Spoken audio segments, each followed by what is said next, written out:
Bonjour à tous et bon début de semaine, puisque nous sommes le lundi 14 avril et vous êtes avec nous jusqu'à 14 h et jusqu'à jeudi ou vendredi?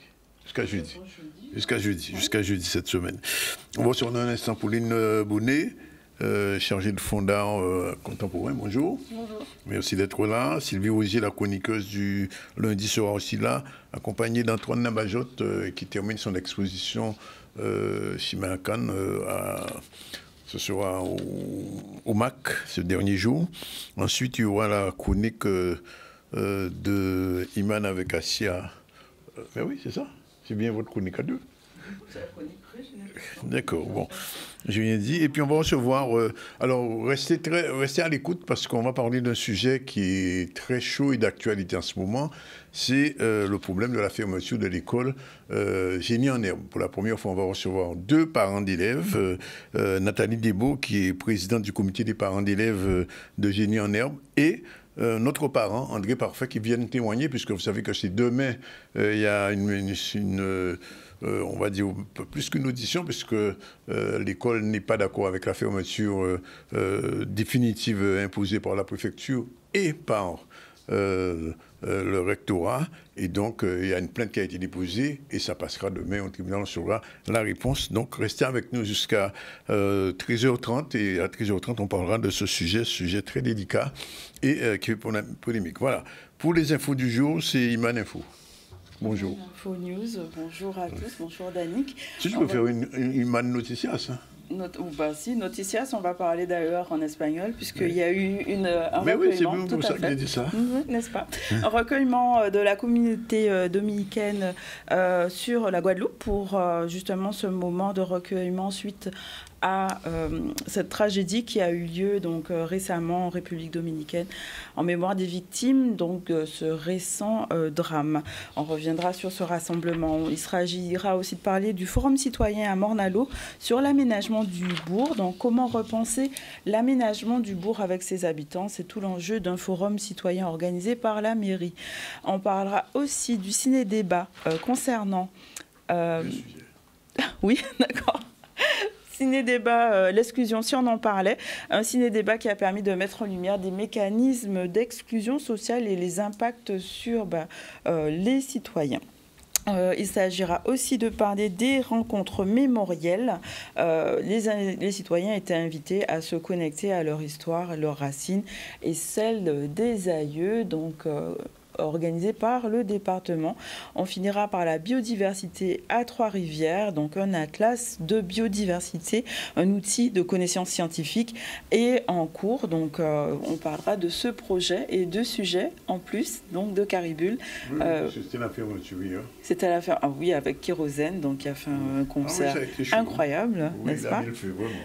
Ok, d'accord. Donc, on va en parler tout à l'heure. On va en parler tout à l'heure. Bon, alors pour l'instant, on est apaisé. On va parler un petit peu d'art, ce que Pauline Bonnet pour un poste, disons, j'ai pas envie de dire compliqué. Challengeant. C'est un challenge. Important. Ouais. Bon, alors, quelle va être votre fonction réellement, ce poste à Saint-Claude? Alors, du coup, j'ai pris mes fonctions en décembre dernier, donc c'est-à-dire assez récemment.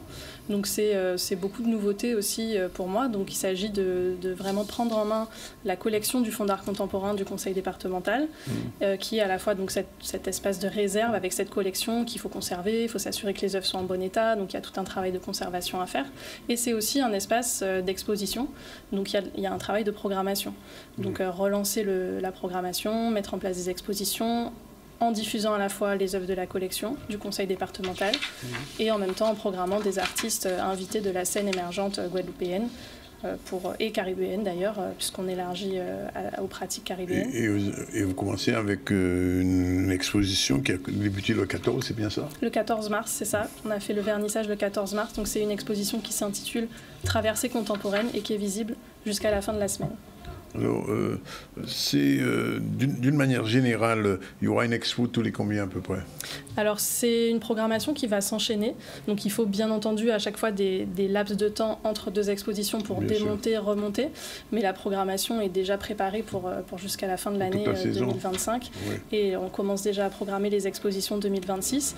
Ah bon, déjà? Vous êtes déjà sur 2026? Oui, on a beaucoup de demandes déjà. Oui. Donc là, on va terminer cette exposition le 19 avril et on va vernir une une nouvelle exposition le 2 mai déjà. Alors, d'une manière générale, comment ça se passe au Fonds d'art? C'est vous qui proposez les expos ou bien les artistes qui vous contactent? Alors, le poste qu'on m'a confié, c'est de la programmation également, donc du commissariat d'exposition.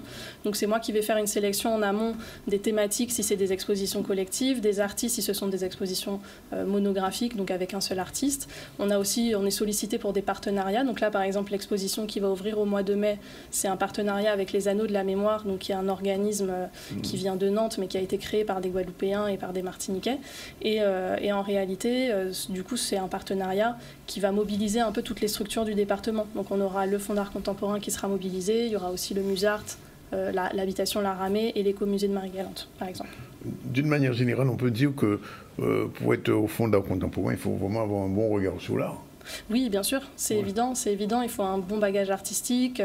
Donc moi, dans mon cas, par exemple, je suis en train d'écrire une thèse en art caribéen sur les jeunes scènes artistiques émergentes de la Guadeloupe et de la Martinique, avec un bagage, bien évidemment, en esthétique, en sciences de l'art. J'ai été enseignante aussi en art plastique, donc voilà, donc il y a tout ce bagage-là. Vous savez de quoi vous parlez? J'espère pouvoir le dire, oui. Je pose la question parce qu'il va être là tout à l'heure. Vous avez vu l'exposition de Nabajot? Bien sûr. Qu'est-ce que vous en pensez? Je l'ai vu, j'ai été au vernissage. C'est une très très belle exposition, majeure. C'est pas le genre d'expo qui pourra aller chez vous, c'est pas assez grand. Ça pourrait. C'est vrai qu'on a il y a 84 tableaux quand même. Oui, on a un espace qui est beaucoup plus petit, on a 200 mètres carrés, mais on est bien équipé quand même et on pourrait recevoir des expos de ce type-là, un peu moins énormes, mais on peut recevoir des expositions. En ce qui concerne le public qui ne connaît pas beaucoup ce fonds d'art, alors il va falloir beaucoup communiquer là-dessus. Oui, c'est vrai qu'au niveau de la communication, c'est un vrai challenge aussi parce que les gens sont plus habitués à venir dans cet endroit qui a été fermé pendant longtemps, qui a été ouvert par moments, mais des fois pas forcément dans la régularité non plus. Donc vraiment l'idée c'est de créer de la régularité pour que les gens s'habituent aussi à venir au fond. Et puis on a des projets aussi pour amener la collection dans d'autres endroits, donc comme le département aussi un grand propriétaire foncier, il y a les forts, il y a d'autres musées départementaux. L'idée c'est aussi d'amener cette collection à voyager un petit peu déjà dans l'archipel et puis pourquoi pas aussi sur d'autres zones. On dit fonds d'art, ça veut dire qu'il y a déjà quand même de quoi à l'intérieur nourrir des expositions. C'est ça, on a déjà une très belle collection avec environ 200 pièces, de la peinture, de la sculpture, de la photographie, de l'installation. Donc l'idée c'est de prolonger cette politique d'acquisition, de continuer parmi la programmation qu'on propose, de faire des acquisitions auprès des artistes pour à la fois que cet outil soit un outil de diffusion mais aussi un outil de professionnalisation, de soutien et d'accompagnement. Les visites sont payantes ou gratuites? Non, c'est absolument gratuit. Bon, alors, depuis le 14 juin, c'est le 19 avril, c'est à la fin de la semaine. À la fin de la semaine, vous fermez cette expo. Est-ce que de votre point de vue, là, a suffisamment été visité? Oui, on a eu beaucoup de succès. Le vernissage a été un vrai succès. Il y avait entre 300 et 400 personnes présentes le soir du vernissage, ce qui était vraiment inattendu. Et on a eu beaucoup de visiteurs, beaucoup de scolaires aussi, des établissements du Sud Basse-Terre. On encourage bien évidemment les scolaires d'autres lieux, d'autres zones de la Guadeloupe à venir nous voir aussi. C'est vrai que ça fait loin. Alors, il faut bien préciser que c'est à Saint-Claude. C'est à Saint-Claude, oui, c'est ça. Et qu'il faut passer Basse-Terre. Voilà. Mais une fois qu'on a fait la route, on y revient facilement. Une fois qu'on a fait la route, on trouve facilement le chemin. C'est ça. Oui. Bon, alors, donc, traversée contemporaine, après, d'ici le mois de mai, la prochaine expo, c'est ça? Oui, le 2 mai, ça sera une exposition qui s'intitule Legacy, reconstruire de nouveaux récits, qui sera vraiment ancrée dans la thématique du mois de mai, du mois des mémoires pour le département. Et c'est pour ça aussi qu'on a ce projet qui est assez constellaire avec Marie-Galante, le Musart, l'habitation La Ramée, vraiment mobiliser plusieurs lieux, que les gens puissent se déplacer et voir ce beau projet qui est un projet à la fois artistique et aussi numérique avec des installations numériques, de la réalité virtuelle, D'accord. etc.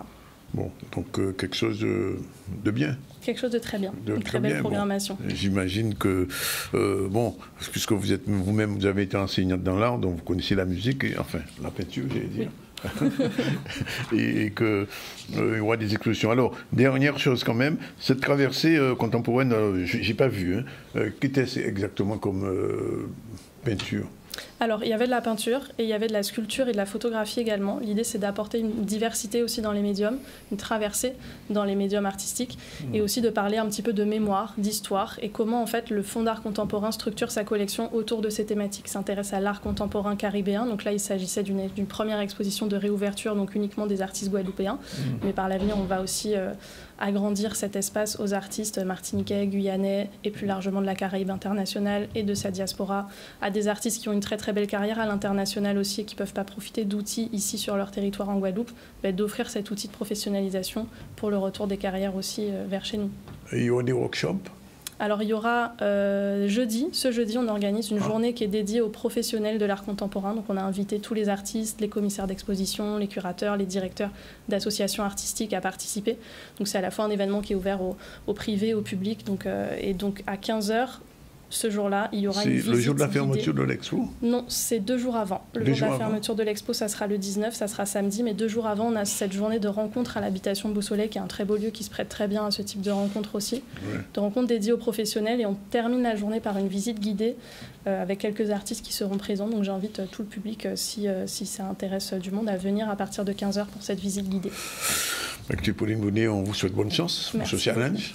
Et puis, on viendra vous rendre visite dans un petit jour. Oui, avec plaisir. Jusqu'à Saint-Claude. Je vous recevrai. On va voir ce que ça donne. On revient à l'actu. Merci d'être venu. Merci beaucoup. On revient à l'actu. On va parler de Saint-Domingue et de cette tragédie. Oui, donc la communauté dominicaine de Guadeloupe s'est réunie dans un moment de recueillement collectif et de prière suite à cette tragédie qui a touché de nombreuses personnes, des victimes récentes de ce drame survenu en République dominicaine. C'était un temps de communion, de tristesse partagée et de résilience. On voit un reportage de Charlie Dagonia. Ce soir, on est réunis ici à la place de la Victoire, comme vous avez vu ou vous voyez. C'est pour se soutenir nous-mêmes, parce que malheureusement, on a eu une tragédie dans notre pays, en République dominicaine, à la capitale, Santo Domingo, qui a fait plus de 220 morts. Et on continue à prier, on continue à nous retrouver nous-mêmes, parce que franchement, c'est un moment très délicat. Moi-même, cette réunion de ce soir, c'est pour moi-même. Je me sens, parce qu'on dirait que j'avais besoin de ça.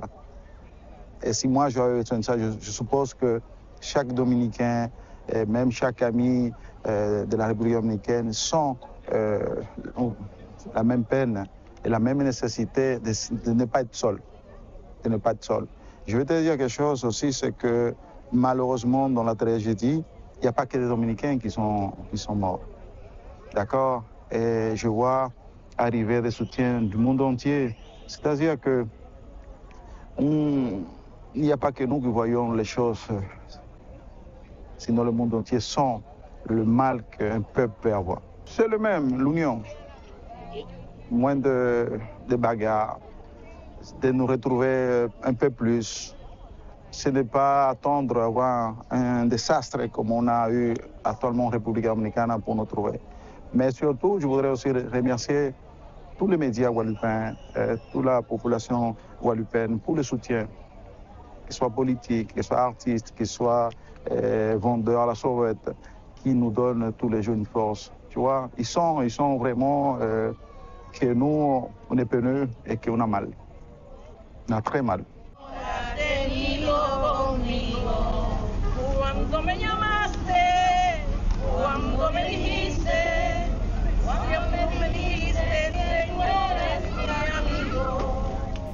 Voilà, donc un rassemblement qui montre le témoignage de cette communauté concernant cette peine qu'ils ont pu avoir avec ce récent drame.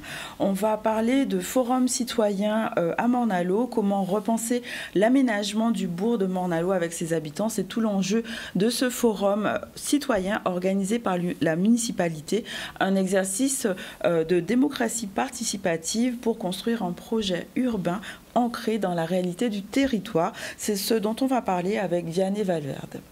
Aujourd'hui, nous présentons à la population le projet de la requalification de la rue Achille René Braneuf. C'est la rue qui traverse le bourg de Morne-à-l'Eau du sud au nord, et en commençant par la RN6 et terminant par la RN5. C'est un projet qui nous tient à cœur, qui est mené depuis tantôt. Et dans la construction avec la CEMAC, ça a été l'une des priorités de M. le maire et du conseil municipal. Il était important pour la ville de Morne-à-l'Eau de venir présenter le résultat des études qui ont été faites pour leur présenter en fait tout simplement ce à quoi va ressembler la rue Achille René Braneuf demain. Et c'est aussi une étape importante parce qu'à travers ce temps d'échange avec la population, eh bien, nous allons recueillir leurs dernières observations et pour pouvoir s'adapter et faire en sorte que ces travaux puissent être agréables pour tout le monde. On a besoin à Morne-à-l'Eau d'espace justement pour pouvoir circuler et en même temps aussi prendre plaisir à travers, parce qu'ils ont parlé, on aura la possibilité d'avoir des bancs paysagers où on pourra s'asseoir et profiter du temps et profiter de l'espace. Le bout de Morne-à-l'Eau doit retrouver de la vie, le bout de Morne-à-l'Eau doit être plus attrayante. En associant ce projet au projet de la médiathèque, à la réouverture de l'église et surtout la réfection de la place du marché, je pense que dans la mandature du maire, il avait mis en priorité redonner à Morne-à-l'Eau sa place de commune porte du Nord-Grande-Terre, sa place de commune du centre du Nord-Grande-Terre, sa place de commune qui a toujours porté la Guadeloupe à un certain niveau d'attractivité et aussi de production. Voilà donc des propositions pour améliorer l'avenir de la commune et on sent une volonté politique de co-construire cet avenir. On va parler d'exclusion justement avec ce ciné-débat qui a permis de mettre en lumière les mécanismes d'exclusion sociale et les impacts humains, professionnels, acteurs, jeunes acteurs sociaux et citoyens ont pu confronter leur point de vue dans un échange riche et sans tabou où Charlie Dagonia était parmi eux. On voit ce reportage. L'idée de ce projet, c'est un ciné-débat avec la projection d'un film L'Homme Vertige. Nous avons choisi ce film parce qu'il a été effectivement réalisé sur le territoire de Cap-Excellence, plus particulièrement sur la ville de Pointe-à-Pitre. C'est effectivement la réalisatrice guadeloupéenne qui a filmé durant 5 années des personnes en difficulté, des personnes sans abri, en situation d'errance sociale. Et à travers ce film, c'était une manière de sensibiliser de façon immersive, de pouvoir plonger le public, les partenaires, associations et tout autre public, dans effectivement cette réalité sociale à laquelle est confrontée ces personnes. Alors quand on parle de grande marginalisation, on se focalise beaucoup sur les personnes qui sont dans la rue.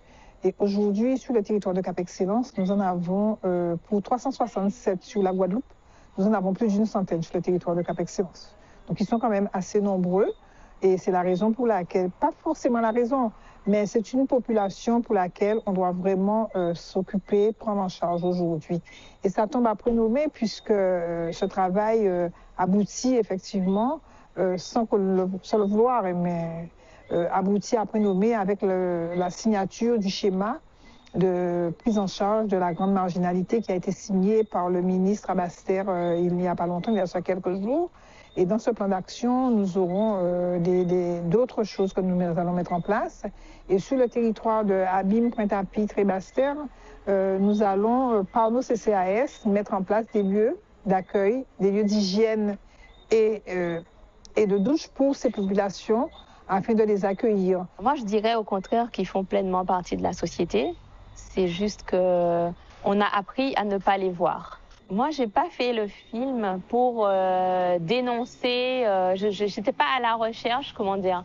J'avais pas un sujet et puis je cherche des gens. C'est que j'ai rencontré des gens qui m'ont tellement touchée dans ce qu'ils étaient, dans ce qu'ils représentaient, que ça m'a donné envie de faire un film. Et que les personnes qui sont dans le film sont des monuments, en fait, sont des personnes qui sont garantes parfois d'une histoire, d'un vécu. C'est grave, ça devient grave de voir des gens à ce point. On croit que ça n'existe pas, mais ça existe vraiment. Moi, je suis surpris de voir dans le film des gens à ce point-là. Et pourtant, ils existent, ils sont là. Donc, c'est vrai qu'on devrait faire en sorte qu'il n'y ait plus ce genre de situation. Il faudrait faire un travail énorme dessus. Voilà donc un débat qui a soulevé la réflexion et justement permis de faire entendre les voix souvent marginalisées. Et dans un instant, on va recevoir Antoine Navajotte, bonjour. Et Sylvie Rougier, l'autre chroniqueuse du lundi, à tout de suite. Merci pour le sourire.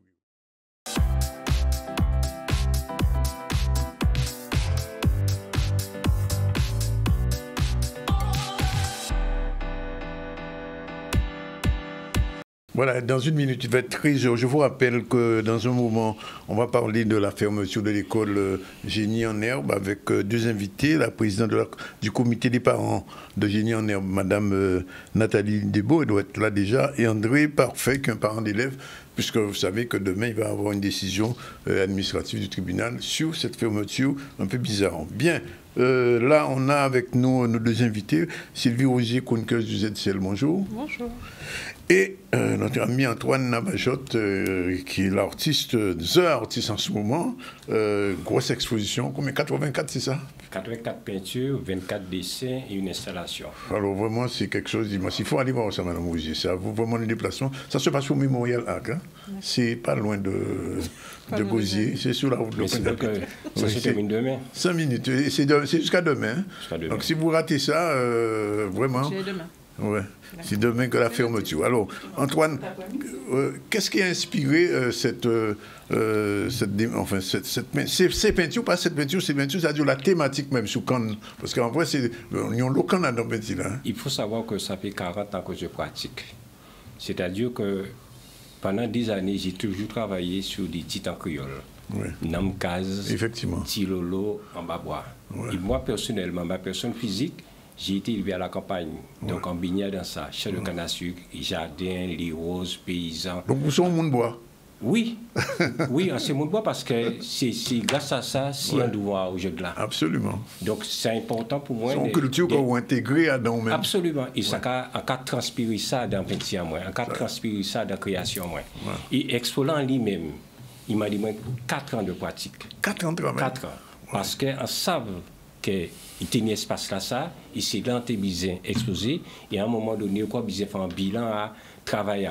Et dans l'espace là, ça, les conditions réunies, c'est-à-dire un éclairage, et ça là, c'est pas... Une place. Une place. Ouais, parce qu'on voit des tableaux qui... Oui, parce que à un moment donné, on peut faire petit format, mais à un moment donné, on peut ressentir le besoin de travailler en grand. Voilà, et vous-même aussi, vous pouvez faire un bilan de travailleurs. Et c'est pour ça qu'on sollicité Alexandre Alaric, qui est critique d'art, qui portait un regard critique si travailleurs, parce que c'est quand même moins ça, pour aller plus loin à des démarches. Parce que c'est par la pensée, et c'est qu'à dire par la pensée, c'est moi tout mettre. On va traduire en peinture. En peinture, et porter moins en l'eau. Il éclaire moi, c'est-à-dire ça déjà à moi. Mais il veut des étincelles pour moi, et ben moi, une ouverture totale pour 10 ans, pour 20 ans, pour 30 ans. Wow. Parce que les choses étaient déjà là. Parce que en dernier 4 ou 5 titres en créole, et dernière grosse exposition qu'on a considérée, c'était avec Garel à l'époque, c'était Namkaz. Et à l'époque, on était fait peinture, dessin et volume. Donc, il était là. Ouais. Et après, à un moment donné, il est sorti. Mais alors, nous avons remarqué quand même, c'est que dans la peinture, ni des couleurs qui reviennent souvent. Des couleurs très brillants, ou pas, enfin, pas aussi dessins là qui est en noir et blanc, mais en projet, on va peinture en noir et blanc. Oui, c'est là, on présentait Yon quand même, hein, c'est-à-dire que ni trois langues réalisées à utiliser le noir et le blanc seulement. Oui, mais c'est exceptionnel. Hein? Oui, mais en cas, c'est vraiment un expo d'expérience, mais en cas penser à une capacité d'étudier toutes les couleurs. Ça donne des moments assez précis où tu dois utiliser telle couleur, ou quoi utiliser telle couleur. Ouais. C'est parce que ça va passer sur le moment et c'est dans l'acte de peine que les choses se passent. Ouais. C'est-à-dire que sans te faire, par exemple, pour exposer ça, ça qu'a fait actuellement, c'est d'autres bitins. Oh. Parce que pratique là, pas qu'arrêter. Ouais. C'est un cheminement, c'est un processus. Et ça, c'est important pour moi, là, quand tu as le fil conducteur là, et d'aller jusqu'au maximum à travailler, parce que c'est un métier, c'est un travail. Il faut qu'on travaille, il faut qu'on décide, il faut qu'on peine. Sinon, en partie, ni 40 ans, pratique d'aide au moins, en partie, j'ai fait exposition là, ça. Parce que ça a demandé un investissement personnel, ça a demandé un investissement physique, et ça a demandé les moyens. Et c'est pour ça que pour exposer là, ça, en tout et moi avec l'équipe. Parce que pour monter l'exposition là, ça, en tenant architecte, en tenant ingénieur, en tenant scénographe et en tenant l'infographiste, tout ce monde là ça. Parce que faut travailler en équipe.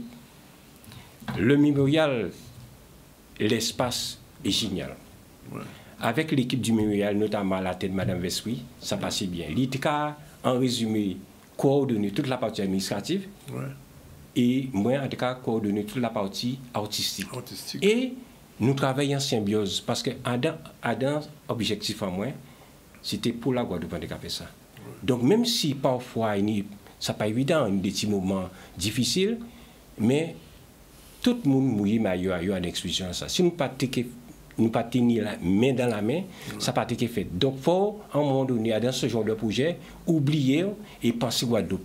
Et je crois que c'est ça qui te force en nous. Il nie l'esprit là, ça, il nie l'esprit là, ça va y résulter à ça. Parce que les autres monde qui sont alentour en nous, il faut coordonner. Il faut coordonner parce que moi, manière qui fonctionner. C'est-à-dire que si on dit qu'on a porté ce tableau là à 8h du matin, 8h moins déjà là. Mais il ne faut pas, si on arrive à 8h moins quart, que le bâtiment a fermé. Oui. Oui. Comme ça arrive parfois. Donc ça est très important et de investissement personnel à le Memorial Act et investissement personnel à l'équipe là qui était à l'entour, notamment Eberido, scénographe, Alexandre Laric, Jean-Pierre Vélé, Evolé, l'équipe de l'atelier, tous ces monde-là, ça. Donc ça, c'est capital. Alors pour les gens qui passent à Union L'Atelier, c'est un j'avais visité une fois, son véritable laboratoire là où il est là. Depuis 1998. Depuis 1998, ça? Depuis 1998. On est débutant qui est encore gardé en tête à moi, c'est la transmission et la pratique.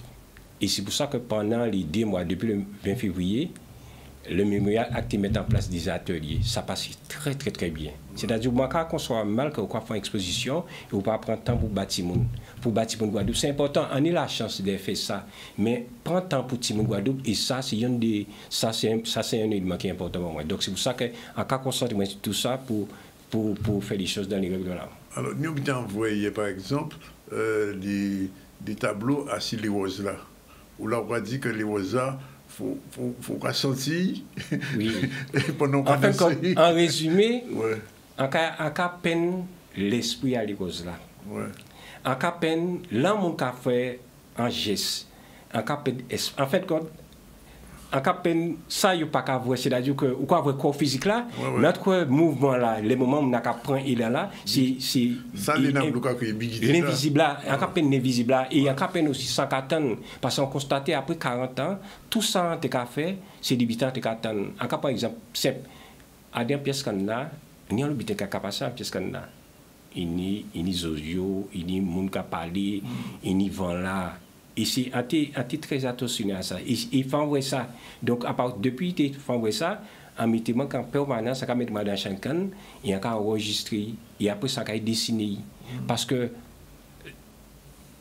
sans qu'on fasse considérer ça comme une expérience de vue, parce qu'on a découvert chaque fois des bitins qui a surpris moi.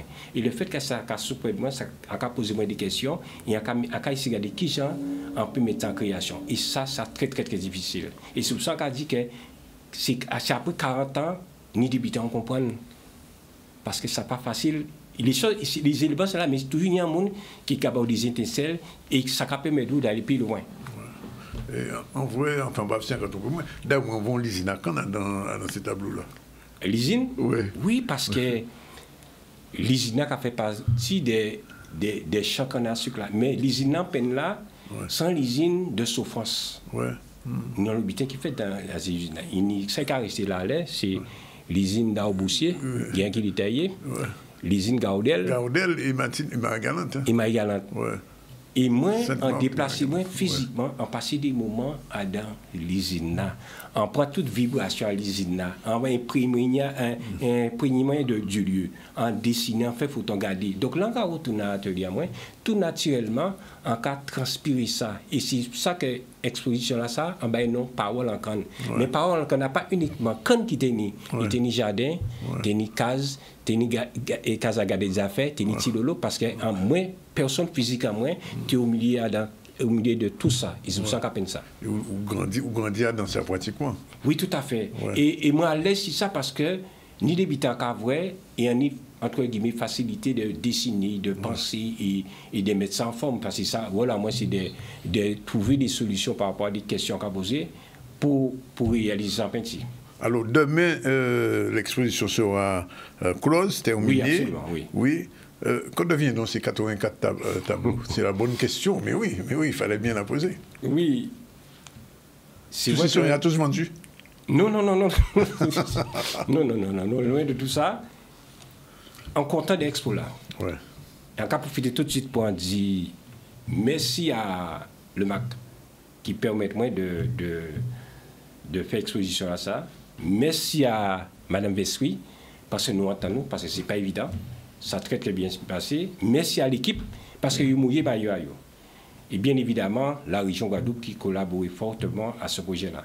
Mais les gens cités, c'est important. Alexandre Alaric, commissaire d'expo, Hébert Ido, scénographe, José Kafourni, architecte, et l'équipe de mon atelier d'art, c'est-à-dire Célia, Leslie, Jean-Pierre Volé et Loas. Parce qu'en cas de travailler en équipe, si on n'a pas une équipe là, ça l'entoure moins, on n'a pas pu faire exposition là. Ça parce que physiquement, ça commandé et mentalement, ça commandé pour coordonner tout le monde là. Ça. Donc, question de cas besoin. Oui, là, du cas, ces tableaux là, ces 84 tableaux là, c'est comment faire? Il n'y a pas voyager. Ah. Tout peut qui voyager. Oui. Mais en ja pour des dossiers à l'extérieur pour présenter le travail là. Ouais. Parce que sous ça, on a vu commencer d'abord par la Guadeloupe. Ça, c'est important pour moi, c'est d'abord la Guadeloupe, et après ça, on va voir de l'autre côté. On a une possibilité de faire avant. On dit non, on va faire d'abord. Mais on sont Guadeloupéens, il faut. Oui, c'est important. Nous payer. C'est important parce qu'on pense que moi, on met les actes, le faire, c'est du concret. Donc, en tête, on dit Antoine, toute famille à moi, ça, faut d'abord honorer en Guadeloupe, d'abord. Ouais. Et après, là, on est forcément parti à l'extérieur parce qu'en savent, en bail pendant 2 mois. On a tenu 2 mois pour une exposition là. L'exposition n'a pas fini demain. On ne peut pas prolonger parce qu'il y a d'autres rendez-vous. Oui. Ouais. C'est pour ça que nous avons eu le temps là. Ça. Ouais. Donc, en cas de ce qu'on a vu demain, dernier jour là. Oui. Après, si on vient ici, on voit ces tableaux-là en atelier, mais ce n'est pas pareil. C'est pas pareil. En plus, on fait une exposition. C'est une mise en scène là. Ça, oui, c'est pas pareil. Ouais. C'est pas pareil. Donc, je n'y demain jusqu'à 18h. Oui. Et après, il y a une université populaire là, avec Pierre-Édouard Decimus et Mme Lumono qui a parlé des champs de canne à sucre, expérience à eux par rapport à ça. Ouais. En tout cas, c'est une belle exposition. Prochain rendez-vous là, c'est en 4 ans ou bien c'est avant 4 ans? Si on faut retourner au prochain rendez-vous là, si on retourne au MAC, c'est pas avant 56 ans, mais rêve à moins de faire exposition uniquement avec des tableaux de 2 mètres sur 2 mètres. C'est-à-dire qu'on peut prévoir faire une trentaine de tableaux. Oui, on peut jusqu'au bout. C'est-à-dire qu'on peut prendre 4 ans, 5 ans, mais on peut faire. Parce que là, on est déterminé, là, on est passionné, là, on est en organisation, là, on a renforcé l'équipe là, on y doit avoir des objectifs forts, grands. Et après, c'est important parce que on a constaté en pied à l'aise sur les grands formats. Ouais. Oui. Et puis on a fait des belles petits formats quand même. Hein. Vous avez fait des belles petits formats quand on connaît. Oui. On est même ni en a classe de fou. Oui, c'est petits formats là. Ouais. Mais moi, il faut prendre bien moins. Ouais. C'est moi qui a pris bien moins. Là, c'est moi qui a pris bien moins. Et ça a passé sur le feu de l'acte. Donc, rêve en moins, c'est de faire exposition uniquement de 2 mètres sur 2. Donc, un j'ai conditionné moi dans ça et un j'ai commencé à travailler sur ça. À pas 44 qu'on fait, un j'ai attaqué. J'ai commencé.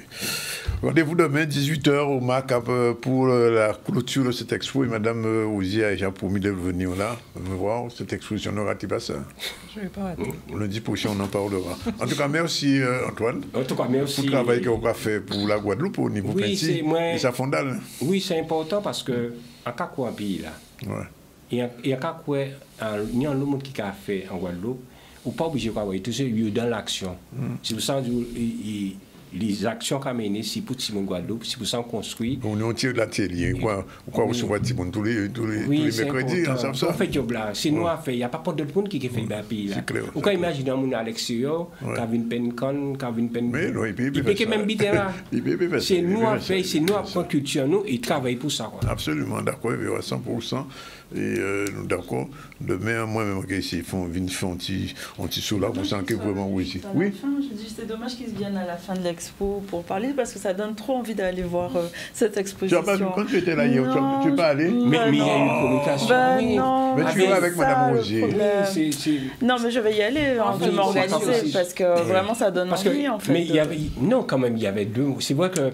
Non, mais on voit, on a vu passer l'affiche, mais la façon dont vous en parlez, ça donne envie d'y aller. C'est extraordinaire, on te dit que... C'est vraiment ça. Il faut, si je voulais bien, mais je ne peux pas repousser l'expo. J'ai des contraintes, parce que j'ai engagé moi sur d'autres bits à l'extérieur. Donc, c'est pour ça qu'on passe, on a des mois, il tenait des mois, donc voilà, donc, à moins que quoi, vous toute la nuit demain. Ouais. On fait une nocturne. Mais on monte payer après-midi là quand même. Il est ouvert après. Ah non, le Mac fermé le lundi. Il n'est pas qu'à ouvrir. Il est fermé le lundi, donc c'est demain matin, il est ouvert quand même. Demain matin de 9h à 18h. Donc c'est demain, si 9h. Avant, on vient aux ZCL. Exactement. On va passer à Ivry quand même. Bien. Dis-moi, tu as les Caribule ou pas? On va passer un petit Caribule avant de donner la parole à Madame Rousier. La 13e édition du festival Caribule Bail le département s'est officiellement achevée ce samedi 13 avril. Cette édition haute en couleurs s'est conclue en beauté avec un showcase exceptionnel de Kérosène venu mettre le feu pour clôturer l'événement en musique et en énergie. Alors le showcase s'est super bien passé. Les petits m'ont fait un super bon accueil, ils connaissent les sons, ça m'a surpris d'ailleurs. Donc sur le showcase, pas de problème. Et sur le festival en lui-même, franchement, un gros big up à tous les organisateurs parce que c'est très important, je trouve, qu'on puisse proposer aux jeunes des activités qui leur plaisent vraiment. Souvent, on a tendance à organiser des choses, mais sans les concerter avant, sans savoir s'ils vont aimer, s'ils vont pas aimer. Du coup, il n'y a pas une grande participation à ce projet-là, mais là, je trouve ça génial. Pour ceux qui aiment le manga, pour ceux qui aiment le dessin, pour ceux qui aiment tout ce qui est dans ce domaine-là, je trouve ça génial d'y avoir pensé. Voilà, il est 13h15, c'était donc la fin du 7e, non, la fin du Caribule, deuxième partie, on en reviendra à l'occasion. Mais là, on va parler de choses très sérieuses aussi, puisque c'est l'heure de la chronique Boostez-vous, c'est parti, avec le générique de Madame Rousier, qui sera demain au voir l'exposition de M. Nabajot qu'elle ne connaissait pas.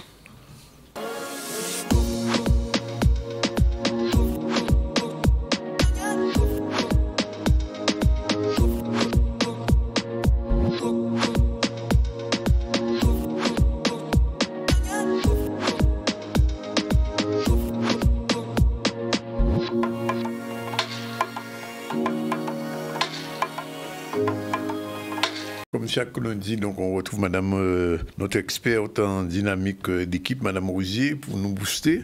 Alors aujourd'hui, un sujet souvent négligé, mais fondamental, c'est la reconnaissance du travail de M. Nabajot. Oui, ça tombe bien. Ça tombait très bien. Oui. J'ai beaucoup aimé son discours à côté, du travail. Du coup, c'est un levier anti-démotivation. Alors, comment on va exprimer ça? Déjà, c'est derrière ce mot tout simple qu'on peut dire merci, parce que derrière un merci, il y a énormément de connotations importantes pour tout le monde, puisque la reconnaissance, c'est un besoin fondamental. J'ai dit merci à M. Nabajot tout à l'heure. J'ai entendu. Est-ce que tu le fais pour tes équipes non, de temps en temps? En général, quand quelqu'un fait quelque chose d'extraordinaire pour la Guadeloupe, il faut dire merci, pour glorifier. Voilà, oui. Continue. Non, c'est important, parce que sans reconnaissance, l'engagement, il s'effondre, et donc les personnes ont besoin qu'on leur fasse valoir un peu la reconnaissance dans leur travail également. On a besoin d'être reconnu dans notre identité, mais aussi à travers un projet collectif, un projet qui a du sens. Oui. Et quand on dit merci ou qu'on valorise le travail de nos collaborateurs, ça montre qu'il compte, déjà lui, en sa personne, que son travail compte et que ce qu'il fait la différence dans l'équipe. Oui. Et donc c'est un levier puissant. C'est un levier très puissant, puisque du coup, effectivement, les personnes ont besoin de sentir qu'on les valorise par leurs activités, par leur travail, par leur engagement au sein de l'entreprise. Il y a 4 formes de reconnaissance. C'est simple, mais c'est puissant. La première, c'est la reconnaissance de l'effort. On peut faire comprendre à la personne, mais je sais que tu t'es donné à fond sur ce dossier. Donc déjà, en lui disant ça, donc on reconnaît l'effort fourni. La reconnaissance du résultat, où on le félicite pour avoir atteint les objectifs fixés. Il y a la reconnaissance des compétences, puisque du coup, on peut faire valoir en lui disant que on voit que ta rigueur fait la différence par rapport aux autres. Et la reconnaissance de la personne par rapport à son état, ce qu'il fait. On peut lui dire, par exemple, ta bienveillance fait la différence auprès des autres membres de l'équipe. Et on sait qu'on peut compter sur toi pour telle ou telle chose. Et donc, on reconnaît la personne. Ce sont des signaux tout simple, mais ça a un impact psychologique fort sur la personne, puisque du coup, ça nourrit le sentiment d'appartenance à l'équipe et ça valorise encore une fois sa personne. Alors, est-ce qu'on peut faire un petit test? Allez, 2 questions. Oui. La première, je vais tenter sur toi et sur Iman, pourquoi pas. Quand est-ce que vous vous êtes senti reconnu pour la dernière fois? Moi, à moi, poser la question. Oui. La dernière fois que je suis reconnu, ah ouais, mais c'est ce matin, j'étais au supermarché. Ah. Quelqu'un m'a dit, ah bonjour, monsieur Andronis, je regarde votre émission. Mais ça, c'est fréquent, ça. Hein? Oui, alors, mais toi, c'est parce que tu es une personnalité publique, mais reconnue à travers ton activité ou un merci par rapport à ce que tu as fait ou... Ben, dans d'autres circonstances, par exemple, comme il y a quelques mois, on a présenté le projet Caribule au conseil départemental. Je me dis, ah ouais, vraiment, on va le soutenir parce que depuis 10 ans, vous faites ça, etc. etc. Ah ben oui, effectivement, voilà. C'est une très belle reconnaissance. Oui, c'est une bonne reconnaissance du travail fourni. Oui, voilà. Et toi, Thion? Alors, sur les accompagnements que j'ai par rapport aux femmes qui, après avoir suivi un accompagnement ou un challenge, puisque j'en ai fait un récemment, ont pu voir déjà des transformations et c'est hyper déjà touchant parce que voilà, son travail impacte en fait sur la vie des gens et ça c'est... Voilà, c'est une fierté personnelle. C'est une fierté personnelle. Voilà, donc sur ça. Et du coup, à quand remonte la dernière fois que tu as exprimé ta reconnaissance à un collègue ou un collaborateur? Ben à toi. La semaine dernière. Pour les choses que tu fais. Mais oui, mais c'est vrai, pour ce que tu fais ici, pour ce que tu fais pour l'émission, pour ce que tu fais pour CCN, etc. Pareil pour Iman aussi. Je n'ai pas de gêne pour ça, parce que je pense qu'il faut donner, il faut pas mon enfance. Oui. Et quand quelqu'un fait quelque chose, il faut le dire. Et si tu vois, il est venu là, mais pour moi, c'est important. Il l'a bien dit aussi tout à l'heure, effectivement. Pour moi, c'est une reconnaissance aussi, parce que plus le temps que je le connais, ça fait 40 ans qu'il fait de la peinture, et chaque fois, c'est un événement au niveau de la peinture. Et pourtant, comme il dit, ils sont au monde bois, mais comme monde bois, excusez-moi, t'es bien avec le monde bois comme ça. Non, mais c'est bien, vraiment, ce sont des pistes importantes. La reconnaissance, c'est important. Oui. Et pour moi, c'est le meilleur acte. C'est le meilleur acte et en partenariat avec la région, c'est important. C'est l'équipe qui m'a accompagné sur ce projet-là.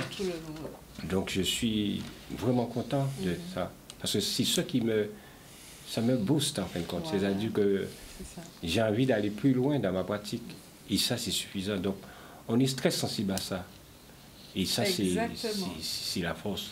Exactement. Non, et en fait, c'est l'impact que ça a sur les équipes, de pouvoir reconnaître leur travail, reconnaître la personne qui travaille avec nous, remercier. C'est très important parce que, comme il a dit, ça booste au quotidien. J'ai des petits jeunes qui travaillent avec moi, qui font des choses intéressantes. Yvan, Satiam, Stéphane, régulièrement, on me dit, ouais, c'est bon. Quand c'est pas bon, radio, ça aussi. Hein. Mais quand c'est bon... Mais quand c'est bon? Ouais, oui, je leur donne la force. Non, c'est vrai, il faut les encourager. Et je pense que moi, quand j'étais étudiant, je me souviens que on fait étudiant de journalisme rapidement. Je me souviens la première fois que j'ai eu l'occasion de parler dans une grande radio en France, j'avais de l'émotion, mais le gars m'a dit, ah, c'est bien, continuez. Bon, voilà, je ferme la parenthèse. Non, mais c'est super. Mais en fait, au sein d'une équipe, c'est vraiment important de valoriser les personnes, de valoriser le travail fourni pour garder cet engagement et du coup, pour que les personnes gardent leur motivation également, l'intégration. Ça a l'air tout simple, mais c'est très important. Et ça a beaucoup d'impact. Et je crois qu'à travers vos exemples, vos retours, ça surtout quand on est chef d'entreprise, hein, parce qu'on a des gens qui travaillent. Exactement. Si on les encourage pas, ils plongent. Oui, bien sûr, mais bien sûr. À la longue, on se demande à quoi bon. Je fournis plein d'efforts, mais en face, on dirait qu'il ne s'en rend pas compte. Tant pis, hein, je vais faire le strict minimum. Et puis, peut-être que là, il verra la différence. Absolument. Et là, c'est dommage d'en arriver là, puisque du coup, on perd un bon élément. Parce qu'au fur et à mesure, on dit, il se dit peut-être, je vais faire le strict minimum, mais après, il va se dire, non, mais j'ai peut-être mieux ailleurs. Ça ne vaut pas le coup. Et là, on perd complètement ce bon élément. Donc, ça ne coûte pas grand-chose de valoriser ses collaborateurs. De temps en temps, je ne dis pas de leur dire merci toutes les 5 minutes au moindre mail transmis, mais de temps en temps, valoriser le travail fourni, c'est très important. Et pour moi, dans ma façon de faire, c'est l'équipe qui porte le projet. Il y a un leader, mais c'est l'équipe qui porte le projet. Si on n'a pas l'équipe avec ça, ce n'est pas possible. Je suis convaincu sur ça. C'est pour ça que c'est important. Les gens qui travaillent avec moi depuis 15 ans, 20 ans, je les valorise tout le temps. Ils sont dans le projet. c'est pas que je fais quelque chose, je les appuie. Non, ils sont là dès le départ, ils ont construit, on va ensemble. C'est pour ça que, à travers ce projet-là, je dis que merci à ces gens-là parce qu'ils étaient avec moi. Donc, on partage le succès en équipe. Ensemble, exactement. Exactement ça. Donc, je considère, enfin, je me rends compte, au fil de ce que tu dis, que finalement, c'est assez important, c'est même très fort, la reconnaissance. C'est fondamental. C'est fondamental. On parle tout le temps de motivation, de performance, etc. Et on oublie un peu cette reconnaissance, mais franchement, c'est très important. Et en termes de pistes concrètes, on peut travailler sur faire attention à être équitable dans ces reconnaissances aussi, parce que des fois, on peut valoriser toujours la même personne, mais il ne faut pas oublier les autres membres de l'équipe. Chaque personne donne ce qu'il peut. Après, s'il a besoin d'aide, justement, on peut lui demander, lui proposer de l'aide, l'aider à se former, à monter en compétences. Quand on est dans les périodes d'évaluation, parce qu'il y a des évaluations annuelles obligatoires dans les entreprises, il faut faire attention à être aussi juste dans son évaluation et orienter progrès quand on fait un retour à son collaborateur au terme d'évaluation. Et on peut considérer les salariés comme des intrapreneurs. Ils ont des idées, ils ont des propositions. C'est un entrepreneur en sein d'une entreprise. Donc c'est un salarié, mais il n'est pas juste un exécutant, c'est un intrapreneur. Il peut proposer, il porte des idées, il peut améliorer certains aspects de l'entreprise et il faut pouvoir être à l'écoute et accepter que le salarié puisse nous proposer ou nous accompagner ou nous aider à élever notre société. Et surtout, partager les réussites et pas seulement les difficultés. Donc c'est un changement j'ai envie de dire, de logiciel, de paradigme dans l'entreprise. Voilà, c'est ça. Oui. Dans le fonctionnement, il faut intégrer toutes ces logiques de reconnaissance dans le fonctionnement, dans la vie quotidienne de l'entreprise et des collaborateurs. D'accord. OK. Il y a un défi à lancer? On lance un défi? Oui. Oui, pourquoi pas. On va demander d'exprimer une reconnaissance sincère à un collègue pendant la semaine. Et on en reparle la semaine prochaine. Bon. J'ai 2 collègues devant moi, qu'est-ce que je fais? Vas-y. Commencez par là. Comment? On dirait qu'on n'attendait que ça. Bon, alors c'est parti. On est prêts. On se prépare. Presque 2 ans qu'elle fait avec moi le journal. Et au début, bien sûr, ce n'était pas encore ça. Et puis progressivement, elle peut me remplacer. Donc ça veut dire qu'elle peut être le leader du ZCL parce qu'elle a compris, elle a appris, et elle a fait des efforts personnellement. Elle a regardé des émissions de télé, etc. Et puis elle a tenu compte de tout ce qu'on dit. Le résultat, il est probant. Bon, alors j'ai rencontré une consulteuse un jour dans un séminaire. Et j'ai demandé à cette consulteuse, est-ce qu'elle pourrait venir faire une chronique sur l'entrepreneuriat ici? Elle m'a dit, je ne sais pas. Et puis finalement, elle a commencé. Et puis le résultat, c'est que tous les lundis, elle nous porte des choses extraordinaires. Et je ne cesse de le lui dire régulièrement qu'elle fait un travail extraordinaire pour nous. Et en plus, comme moi, monsieur chef d'entreprise, chaque fois qu'elle fait quelque chose, je me sens un petit peu visé. Mais ça ne me fait pas du mal. Ça me fait pas du mal. Au contraire. Non, c'est vrai. Parce que on est chef d'entreprise, on est dans son business, mais on ne pense pas à tout. Ben justement, les chroniques qu'elle fait tous les lundis, je dis Big Foss. Et continue. Merci. Voilà. Okay. Merci beaucoup. Et je profite pour dire à Antoine. C'est drôle, je fais une aparté parce que hier, j'ai regardé la première émission que j'avais faite ici. Je l'ai en vidéo. Oui. Et c'est pas la même personne. Non, carrément pas. Bon, j'étais un peu plus jeune, n'est-ce pas? Non, c'est vrai, au niveau de l'addiction, de l'aisance et tout, c'est sûr qu'il y a une belle évolution. Et je vois l'évolution. Et merci pour ça. Donc, je fais en public. Merci pour l'opportunité. Voilà, donc j'ai fait mon exercice pour l'évolution que ça permet et pour l'ouverture sur les gens, sur le monde, sur la culture, sur plein de choses. Donc ça, c'est chouette. Elle est même devenue indépendantiste. Bon, j'ai rien dit. 13h29, merci. Pas tout à fait. Mais merci. en chemin. Oui, merci Madame Rosier pour votre chronique sur la reconnaissance. Le métier. Merci aussi Antoine Frère Navajotte, continuez pas la guerre. Et sa belle, ça va faire là, quand on a un pays là encore plus belle, on va faire des biens comme ça. Voilà, il est 13h29, c'est la dernière pause et on se retrouve tout à l'heure avec nos prochains invités. Je veux parler, je vous l'ai dit, Nathalie Debeau et André Parfait ont parlé de l'école Génie en herbe. À tout de suite.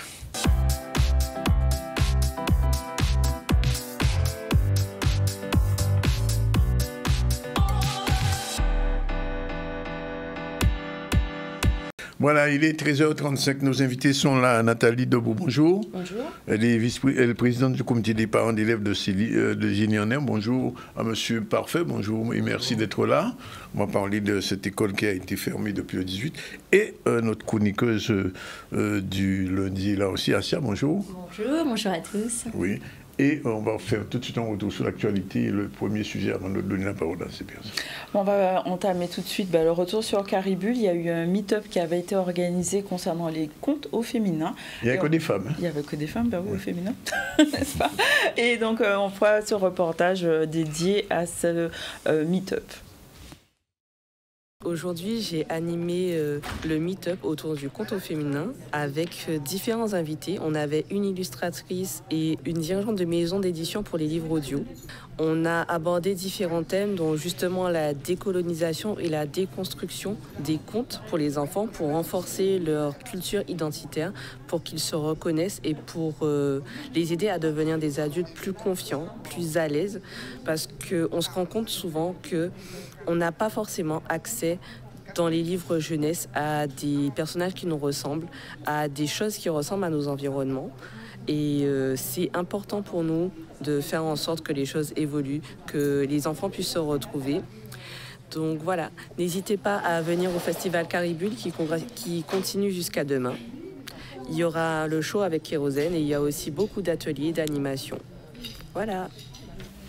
Merci pour ce petit interview. Alors, je disais donc qu'il y a une école qui s'appelle Génie en herbe qui existe depuis 2017. Cette école a été brutalement fermée sur ordre de la préfecture et du rectorat. C'est une école où 61 élèves de 3e, de 6e, mais aussi des élèves de classe élémentaire étaient, où des parents ont choisi de mettre leurs enfants. C'est une école où on trouve des enfants avec ce qu'on appelle le HPI, c'est-à-dire le haut potentiel intellectuel, et des enfants, quelquefois, ils sont rares, mais enfin, il y en avait aussi qui étaient en situation de handicap ou des enfants qui étaient, quelquefois, harcelés dans certains établissements publics. Et brutalement, après deux inspections, bien que la directrice, Madame Lamy, ait répondu pratiquement à toutes les questions qui étaient posées, subitement, on ferme toutes les écoles et près de 61 enfants aujourd'hui se trouvent dans la rue. Alors, il était normal qu'on en parle aujourd'hui puisque il y a eu un comité de parents présidé par Nathalie Debeau. Bonjour. Bonjour. Merci d'être là. Et aussi André Parfait, qui est un parent d'élèves, parce qu'il y a plein de parents, on pourrait faire venir au monde une soixantaine de parents d'élèves ici. On a choisi 2 aujourd'hui pour nous expliquer un peu comment vous avez ressenti ça, Madame Debeau. Alors, justement, on fait un petit flashback. Donc, le jour de la fermeture, il s'est trouvé que j'étais présente vous étiez sur place. À l'école, voilà. Oui. Donc, ça a été vraiment très brutal parce que on dépose nos enfants à l'école et on nous apprend que l'école va être fermée définitivement l'après-midi même. Et c'est parce qu'on a demandé un délai quand même d'organisation à la gendarmerie, en fait, pour que les parents puissent justement venir récupérer leurs enfants. Voilà. Mais c'était vraiment très violent et voilà. Donc, suite à ça, on a tout de suite mis en place un comité de parents au pied levé pour voir ce qu'on pouvait, nous, en qualité de parents, faire, mettre en place pour... une procédure pour la réouverture. C'est ça. Oui. Parce qu'il faut quand même souligner qu'on est à 2 mois de la fin de l'année scolaire et que ça a engendré de nombreuses complications au sein des familles. Les enfants, il y en a qui vivent très mal la situation, les parents, enfin voilà, je veux dire, ça a engendré vraiment plein de problèmes. Alors, il y a un malaise des parents, mais il y a un malaise des enfants aussi, monsieur Parfait. Exactement, il y a un malaise des parents, mais surtout des enfants, puisque, comme l'a dit Nathalie, la fermeture a été très brutale. Pour ma part, comme plusieurs parents, on a déposé nos enfants à 8h et ensuite on a été appelés dans la matinée pour nous dire qu'il faut venir chercher nos enfants parce que l'école ferme définitivement. Donc La problématique, c'est qu'aujourd'hui, à ce jour, des autorités compétentes qui ont pris la décision, nous, parents, nous n'avons pas réellement les motifs de cette fermeture. En plus, par rapport à la situation, on n'a eu aucune mesure d'accompagnement pour pouvoir rescolariser nos enfants ou alors savoir est-ce que c'est vraiment définitif, comme on dit, parce que des fois, on peut vous dire définitif et il peut y avoir un rattrapage. Et, donc, nous avions espoir de voir réouvrir l'école, puisqu'il faut savoir qu'au niveau des parents qui sont présents à Génie-en-Herbe, c'est pas véritablement... c'est un caprice que de mettre les enfants dans cette école, c'est que vraiment, elle répondait à un besoin que nous ne trouvions pas dans le public, puisque tous les enfants qui sont là, c'est-à-dire qu'on ne fait pas le procès de l'école publique, bien au contraire, hein, parce que moi-même j'ai 2 autres enfants qui sont dans le public, il n'y a aucun problème. Sauf que là, par rapport justement aux différences dont vous avez parlé par rapport à ces enfants-là, puisqu'il n'y a pas que HPI, c'est vraiment des enfants différents qui ont soit une hypersensibilité, soit un retard pédagogique, soit un handicap, puisqu'ils sont affiliés à l'MDPH. Par rapport à tout ça, c'était la seule structure que nous avons trouvée qui répondait en fait aux besoins de ces enfants-là. Nous avons des enfants qui viennent de Anse-Bertrand, les enfants ne sont pas localisés à Petit-Bourg, hein, c'est Anse-Bertrand, on a des enfants de Baïve, de Déé, de Pointe-Noire, de partout de la Guadeloupe. Et donc, par rapport à ça, la structure a été fermée brutalement. Nous n'avons pas de motif. Et aujourd'hui, nous n'avons pas de solution non plus pour rescolariser nos enfants. La seule démarche que nous avons eue des services de l'État, à savoir le rectorat, c'est un courrier. Donc, l'école fermée le 18. Le courrier est arrivé par mail le 21, nous disant que nous avions 15 jours pour rescolariser nos enfants. Mais il n'y avait pas de mesure d'accompagnement, ni quoi que ce soit. C'était, si votre enfant est en primaire, allez à la mairie. Si votre enfant est dans le secondaire ou au lycée, vous vous rapprochez des services du rectorat. Nous avons fait cette démarche-là et malheureusement, on vous remet la liste standard que vous pouvez trouver sur Internet, sur le site de l'inspection académique. Alors, j'ai discuté avec beaucoup de parents, en dehors de vous, avant de faire cette émission. J'ai eu des témoignages. Je vois par exemple un parent qui dit, à propos de son... Dès son arrivée, il a été accueilli avec beaucoup de bienveillance et d'écoute. Malgré le peu de temps passé dans cette école, il s'est senti bien. Alors, je vous pose à vous deux la même question. Comment vos enfants étaient dans cette école et comment vous, en tant que parents, vous voyez cette école? Alors voilà, je vais prendre mon cas personnel, effectivement, puisque moi j'en ai 2 qui sont scolarisés, enfin qui étaient scolarisés à cette école.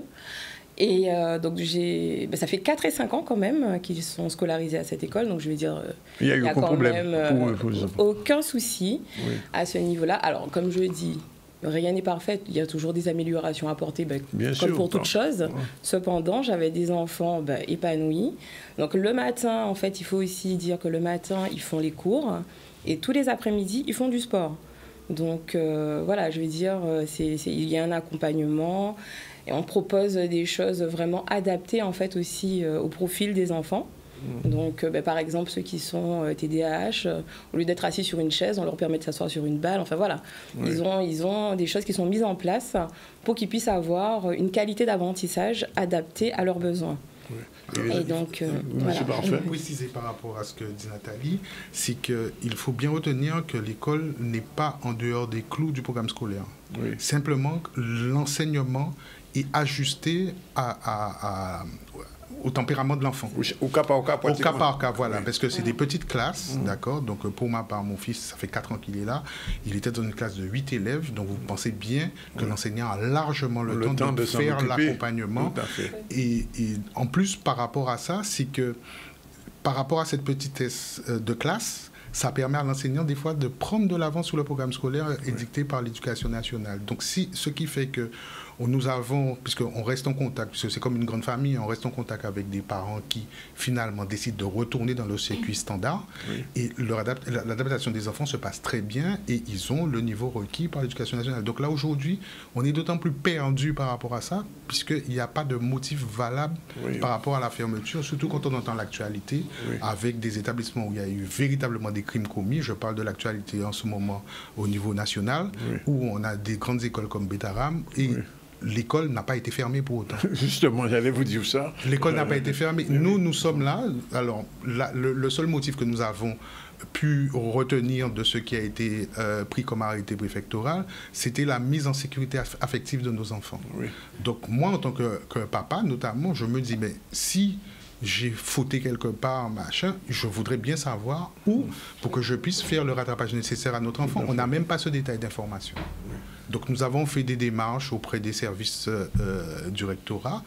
Nous avons été reçus, mais uniquement dans le cadre de la rescolarisation de nos enfants. C'est comme si, en fait, nous étions la loi et nous avons mis nos enfants dans une faveur pour... Voilà. On met un souci. Mais alors, je vous pose la question à vous deux. Si vos enfants sont rescolarisés dans le système public et que l'école, ou parce qu'il faut dire que demain, il y a une décision qui peut être prise parce que la direction de l'école a fait appel, est-ce que vous laissez vos enfants dans le public ou vous les faites revenir à Génie-en-Herbe? Notre action est pour faire réouvrir l'école. D'accord. D'accord, parce que là, vraiment...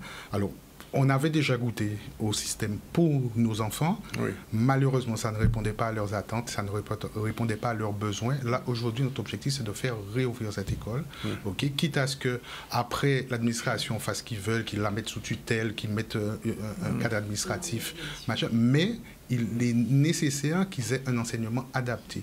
Moi, pour ma part, j'ai joué le jeu des services de l'État en rescolarisant mon enfant. Ça se passe très, très mal en 10 jours. Oui. C'est-à-dire que je suis en train de perdre tout le bénéfice acquis depuis 4 ans. Donc là, aujourd'hui, alors, c'est soit on veut effectivement tuer la base de notre avenir, c'est-à-dire nos enfants, soit effectivement on met quelque chose en place. Et là, il y avait quelque chose en place qui fonctionnait. On a toutes les années d'ouverture de cette école qui ont prouvé que ça fonctionnait, que c'était une réussite. Parce que tous ceux qui sont sortis de l'école ont pu se réinsérer complètement dans les établissements. J'ai rencontré une élève qui est aujourd'hui en terminale, qui prépare son bac. Non, qui a passé son bac. C'est une jeune femme, une jeune fille. Elle m'a dit que ça s'est super bien passé pour elle et elle n'a eu aucun problème. Voilà. Donc, ça veut dire aussi l'école, demain, on prend la décision de la réouvrir. Vos enfants reviennent. C'est sûr, puisque nous militons pour la réouverture. Voilà. Nous sommes là pour ça. Et au-delà de nos enfants, c'est aussi une structure qui va permettre à d'autres enfants, à l'avenir, d'avoir, comme on disait, quelque chose d'adapté à leurs besoins. Oui. Donc, vous êtes d'accord que c'est une décision actuellement, ils vivent la situation, puisque voilà, il y a eu... C'est une rupture brutale. En plus, c'est des enfants qui sont un peu plus sensibles. Comment ils vivent la situation ? Alors, les parents qu'on a eus, il y en a qui n'ont pas du tout pu rescolariser leurs enfants parce que donc les enfants sont avec eux. Donc ils sont à domicile. Ils sont à domicile avec eux parce que les enfants sont vraiment dans des situations, voire d'handicap pour certains, et les établissements ne répondent pas en fait favorablement à leur inscription. Il y a une maman qui s'est vue carrément refuser. Ils ont le droit de faire ça ? Ils n'ont pas le droit officiellement, mais le chef d'établissement a été très sincère. Il lui a dit « Oui, je vous comprends. Non, maman, je suis dans l'obligation, mais je préfère vous informer que malheureusement, votre enfant sera mal si je l'accepte. » Donc là, il y a un chef d'établissement qui a eu cette honnêteté. C'est un peu violent quand même, mais je veux dire, donc, comme réponse. Il y a un parent avec qui que j'ai eu hier qui me disait que son enfant était dans un établissement public harcelé. Elle a porté plainte. On n'a jamais tenu compte de la plainte. Et son enfant maintenant est venu donc à Génie-en-Herbe et l'enfant s'exprimait, se développait de façon très harmonieuse. Et pour elle, il n'est pas question que son enfant retourne dans un établissement public. Elle préfère encore garder son enfant avec elle en attendant la réouverture. Ça déstabilise toute une dynamique familiale, parce que j'imagine qu'il y a des gens qui dans travaillent. Cette situation. Comment vous vous organisez dans ces cas-là? Nous avons des parents dans le comité qui sont sans activité depuis le 18, parce qu'ils ont épuisé leur solde de congé. Aujourd'hui, ils sont en congé sans solde parce qu'ils n'ont pas d'autre solution. Ils sont obligés de garder les enfants à domicile. Incroyable. Non, mais c'est quelque chose de totalement injuste. Et on espère qu'au niveau de la préfecture, au niveau de l'académie, qu'ils auront un sursaut de... Et ils n'ont pas de solution envisagée. Enfin, on ne vous a rien proposé comme... S'ils en ont, ils n'en ont pas parlé. Okay. Là, aujourd'hui, c'est le silence complet. La seule démarche que nous avons faite avec le comité, c'est d'essayer de rencontrer les services du rectorat, justement. Et la discussion s'est orientée essentiellement sur les modalités de réinscription. Il faut aller faire ci, il faut tel papier, etc. Et le rectorat a poussé le bouchon en nous demandant de recenser le nombre d'enfants réinscrits. Ce n'est pas notre travail. Nous sommes des parents. Bon, de toute façon, à notre niveau, c'est la première entrevue qu'on a avec les parents. On attend demain la décision qui va être prise. Et je pense qu'elle devrait être positive. Et comme on dit, il ne faut pas se laguer. Hein. Non, on ne va pas lâcher. D'autant plus que, comme on vous a dit au début, hein, on ne fait pas le procès du système public. Hein, pas vous défendez votre école. Mais on défend cette école-là parce qu'elle a une particularité qui répond à un besoin qui existe. Ok, il est 13h50, on va passer là. Je vous en prie, Madame Devoux, Monsieur Parfait, ce n'est pas la dernière fois qu'on vous vivra, c'était la première, ce ne sera pas la dernière, je vous assure. Tout de suite, la chronique de Assia, générique. Bienvenue sur la chronique Mission Régénérescence. Mission Régénérescence intervient auprès des familles, auprès des seniors, auprès de la jeunesse et en intergénérationnel. Elle promouvoit la santé, la vitalité, au niveau physique, au niveau mental et au niveau émotionnel. Alors aujourd'hui avec Assia, bonjour, on va parler d'utérus, source de vie, guérison des femmes, avenir de demain. Tout un programme. Oui, un gros programme. Parce que le bien-être des femmes, c'est essentiel. Et pourquoi c'est une urgence actuellement ? Alors, aujourd'hui, j'ai voulu mettre effectivement le bien-être de la femme à l'honneur parce que déjà, ici, le 7 avril, on a pu mettre à l'honneur la création, la naissance, l'enfant. Et donc, il ne peut pas y avoir naissance sans parler de maman, sans parler de la femme et sans parler de la création. Et pourquoi aujourd'hui je considère, et on considère tous que c'est une urgence, le bien-être de la femme, parce que la femme est au centre de la vie. Donc, de pouvoir vraiment mettre la femme dans la mettre au centre de ça, de prendre conscience à quel point la femme a une charge mentale qui est exceptionnelle et qui fait que tout découle en fait du bien-être de la femme. Si la femme se sent bien dans son corps, son foyer va mieux, le côté professionnel va mieux, le côté social va mieux, tout son environnement en fait sera forcément un impact considérable et positif sur l'environnement de la femme. D'accord, c'est vraiment parce qu'elle est au centre que justement, si elle va bien, l'environnement par conséquence va mieux, en fait, c'est ça. Oui, elle est la gardienne du foyer, elle est la gardienne de la transmission et elle a une responsabilité très souvent au niveau familial, au niveau professionnel, au niveau social, au niveau émotionnel. Et très souvent, on se retrouve confronté à des souffrances silencieuses vis-à-vis de la femme. Pourquoi ? Parce que la femme, elle est aussi confrontée à des pathologies gynécologiques. C'est pour ça qu'aujourd'hui, on va mettre aussi l'utérus, qui est l'organe de reproduction, mais aussi l'organe de création. Au centre. Au centre, voilà, de la chronique, parce que lorsqu'elle est confrontée à ces souffrances, à ces pathologies gynécologiques, forcément, il y a tout un dérèglement qui s'opère et c'est quelque chose qui a tendance à rester silencieux. Tu vois, tout ce qui est douleur menstruelle, tout ce qui est syndrome des ovaires polykystiques, l'endométriose. Qui est un gros problème ici. Exactement. Et on se retrouve face à un épuisement et physique et émotionnel. Donc, lorsqu'on prend conscience de ça et que réellement, on voit que la femme est au centre de tout et qu'il s'agit d'une urgence même de santé publique, parce que ça aura un impact considérable sur son environnement, même au niveau de la société. Donc en fait, vraiment, c'est un organe qui est essentiel à la santé globale de la femme. Est-ce qu'on peut penser qu'il est vraiment temps de mettre ce focus sur ça, et comment toi, en fait, tu interviens à ce niveau-là ?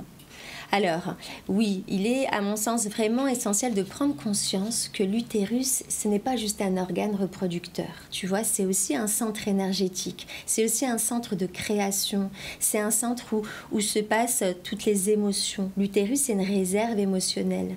Donc, quand la femme est épuisée physiquement, quand elle est stressée, quand elle a réellement, cette charge émotionnelle qui l'épuise, et en plus des douleurs menstruelles et pathologiques, ça aura un impact sur tout dans sa vie, en fait, tu vois, sur ses projets de vie, sur ce qu'elle veut mettre en place. Donc, à travers l'utérus, il y a cette idée de création par la création, la procréation, mais il y a aussi cette idée de création à travers les projets de vie, ces projets de vie.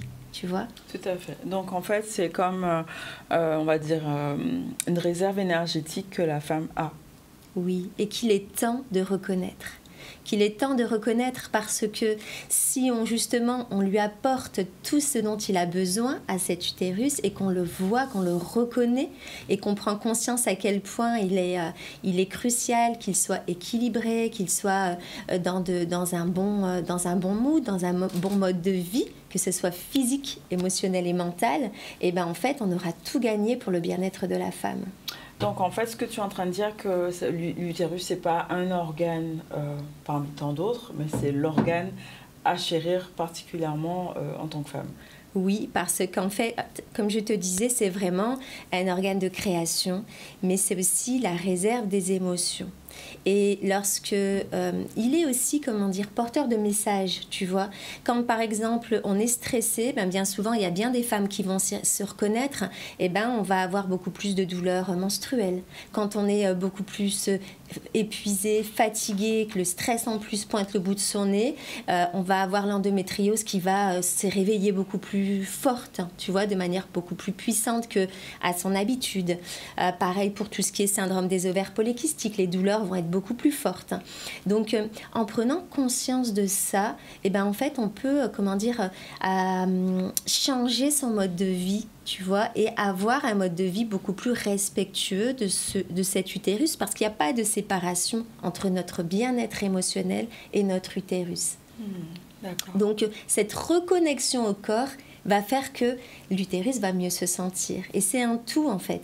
C'est vraiment un tout. Donc alors là, tu vas proposer une matinée qui sera dédiée au bien-être des femmes.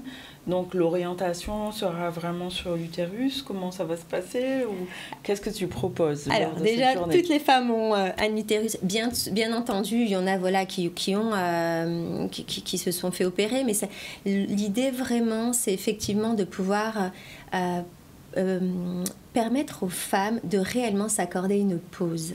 Tu vois, se reconnecter à leur corps, ralentir le rythme, se faire du bien, se retrouver dans une bulle de bien-être et de douceur à travers des massages, des soins énergétiques, des soins d'auto-guérison. Et oui, il est porté pour les femmes qui ont des problèmes au niveau utérin, bien entendu, mais pas que. Il est aussi porté, cet événement, sur les personnes les femmes qui sont stressées, les femmes qui se sentent épuisées, les femmes qui souhaiteraient libérer leurs émotions et retrouver un bien-être considérable. Donc c'est vraiment une pause douceur, une pause de bien-être, une pause douceur. Et oui, donc ça se passe au centre Régénérescence. Quand le 26-27 avril, 1er et 8 mai. Oh, il y a plusieurs jours. Oui, alors. On va mettre plusieurs jours. Ça veut dire qu'il faut faire tous les jours, ou bien juste un jour on peut venir et alors bien sûr, les dates ont été posées parce qu'il y a les vacances scolaires, tu vois, donc les femmes sont plus disponibles. Mais enfin, en plus il y a les jours disponibles, mais il y a des enfants. Il y a des enfants, oui, voilà. Il y a des enfants, c'est vrai. Mais on considère que c'est quand même un moment de pause, parce qu'on peut peut-être déposer les enfants chez les parents. Il n'y a pas l'école à penser, mais il y a aussi les jours fériés. Mais c'est un démarrage. C'est un démarrage où on a vraiment voulu commencer quelque chose autour du bien-être profond de la femme. C'est qu'un début. Et donc, c'est des premières dates qui vont être posées là. Donc, pour toutes les femmes qui sont intéressées vraiment de pouvoir lâcher prise, pouvoir se faire du bien pendant une matinée. Donc, c'est une matinée à chaque fois, oui, c'est ça? Exactement. Est-ce qu'il y a comme un parcours, ou bien c'est une journée et puis c'est OK, ou bien on vient sur les 4 journées? Alors, à chaque fois, il y a des thématiques différentes. Oui. Donc, c'est jamais... En fait, c'est toujours un apport, quelque chose de nouveau. Par exemple, il va y avoir une thématique où ça va être autour des soins du corps, comment utiliser les matières locales pour pouvoir s'auto-guérir à travers des cataplasmes, à travers des choses à boire. Mais il y aura toujours des massages et des soins énergétiques. Et puis, tout ce qui est possibilité de se reconnecter à son corps, le ralentir, faire de la méditation. Et voilà, l'idée, c'est vraiment une pure bulle de bien-être et de douceur et de libération émotionnelle, toujours. Un numéro de téléphone pour les gens qui veulent avoir un peu plus d'infos. 06 90 28 57 18, donc 28 57 18. Et sachez qu'il y aura des dates de manière mensuelle, donc n'hésitez pas à nous appeler et pour vous positionner sur des matinées. Voilà. Ok, Ok, en tout cas, c'est entendu. C'est plus qu'une matinée, c'est vraiment une renaissance que tu proposes. Oui, c'est vraiment la possibilité de se retrouver, tu vois, de se retrouver. Merci, Assia. Voilà, merci, Assia. On retrouve justement. Alors, il est pratiquement 14h, avec 2 petites minutes de bonus. Pauline Bonnet était chargée du fonds art de contemporain et de nous expliquer que ça y est, c'est reparti. Et ici, avec cette exposition Traversée contemporaine que se termine le 19 avril. Sylvie Rougier nous a parlé de la reconnaissance dans le travail. Anna Majotte pour son expo qui se termine demain. Tout le monde ira, y compris demain matin. Elle ira voir ça, notre ami Iman Peinture. Donc, avec ça, Assia, on a parlé de Renaissance et d'utérus, toujours, avec des journées dédiées au bien-être. C'est une chronique sur la Renaissance, je signale, en passant. Bien-être au féminin. Et Nathalie Debout, présidente du comité des parents de Génie en Herbe et Ando et Parfait, sont venus nous parler de ce drame, de cette violence contre cette école qui a été brutalement fermée par le système colonial français. Et ça, nous pas qu'à point. Donc, dès demain, on saura un petit peu plus. Et les parents vous ont dit ça, il n'y a pas qu'à laguer. Donc, il y a une procédure qui est en cours. On saura un peu plus demain. Très rapidement, les news. Les news, on a vu... Les noticias, excusez-moi. Noticias, je ne peux pas le faire en espagnol, pardon. Recueillement de la communauté dominicaine. Donc, ce week-end, sur la place de la Victoire, suite à cet événement dramatique qui a touché beaucoup de victimes. On a parlé aussi du Forum citoyen à Morne-à-l'Eau avec l'aménagement du bourg et les propositions de réhabilitation pour mieux vivre dans cette commune. Il était aussi question du ciné-débat, l'exclusion, si on en parlait, c'était à Georges Tarrer. Et on a parlé de Caribule, donc avec ce festival dédié à la BD et le meet-up concernant les contes au féminin. Tu as participé à un atelier finalement? Oui, tout à fait, avec mon fils. Je suis venue dessiner, j'ai dessiné des mains, des Tu as dessiné des mains, bon, d'accord. Bon, ok, j'ai rien dit. Voilà, il est 14h02. Salut à notre ami Jordan. Je sais qu'il dit, ouais, ils sont encore mangé 4 minutes. Non, 1 minute. 1 minute, on a mangé? Oui, c'est bon, tout. Allez, on a mangé tout 1 minute. Demain, on va lui donner 4 minutes. Voilà, c'est fait. 14h02, on se retrouve demain à 12h30 pour une nouvelle série du ZCL News. Restez avec nous.